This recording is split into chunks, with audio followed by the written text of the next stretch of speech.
don't know if you've ever thought about it. The Ten Commandments, that's the first reading you heard, that list of the commandments. And some of you, it's just the way you were taught. They're commandments. And there are things that you either obey them or you're in trouble. That's the way it's been taught to us. But what if you were to look at it differently? Our parish theme for Lent is invitation. And what if you said, oh, God is inviting me into his wisdom. He's inviting me to follow his wisdom. Think about it. God loves us. We know that, right? And if somebody loves you, that means they want the best for you. And God created humanity, created us. He knows everything about us.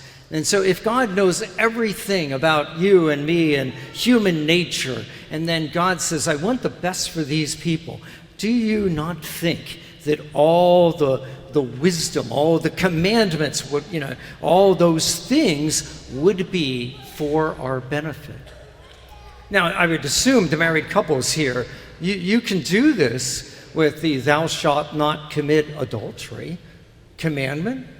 I mean, do you really wake up every morning and feel burdened by this commandment? I can't believe I can't commit adultery.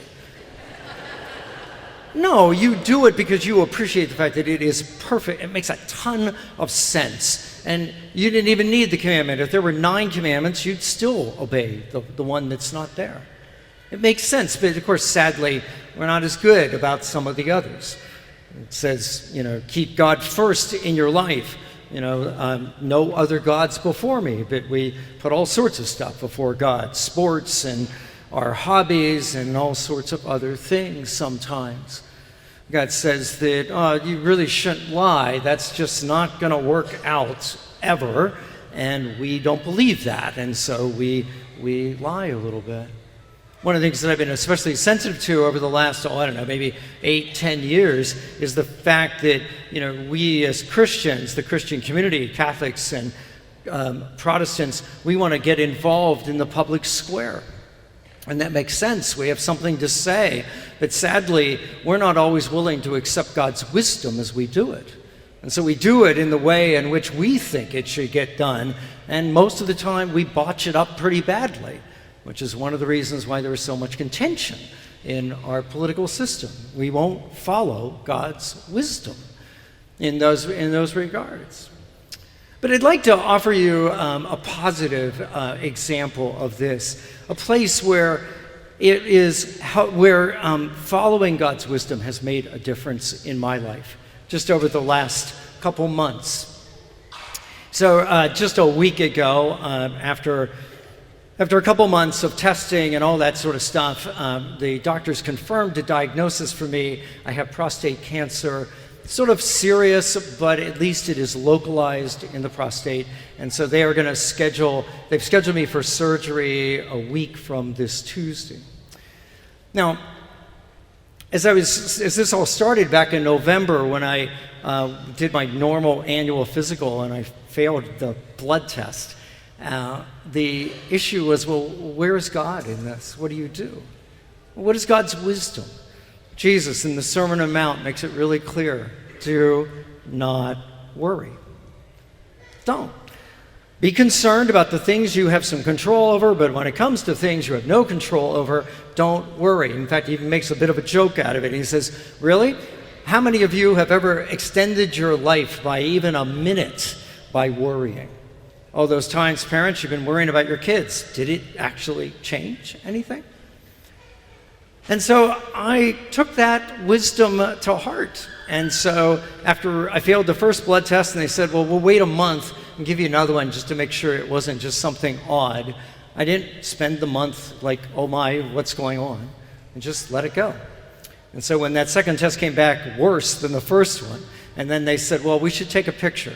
And so they took a picture, and then they said, well, maybe we ought to do a biopsy. And then after they did that, I didn't spend those days waiting for the results, all worried. The Lord said, don't worry. And I said, okay, fine, I'll do that. And it's made a big difference. Over these months, it's made a big difference because rather than worrying and in that sense thinking that God is out there doing this to me, no, I'm not worrying, and I just keep reminding myself, oh, God's with me. I'd rather not have this diagnosis, but God's with me, it'll be fine.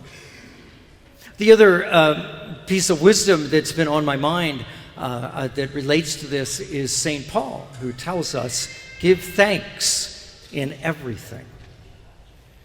Now, that's been a little harder, as you might suspect. Who wants to give thanks for a diagnosis from a doctor you don't want?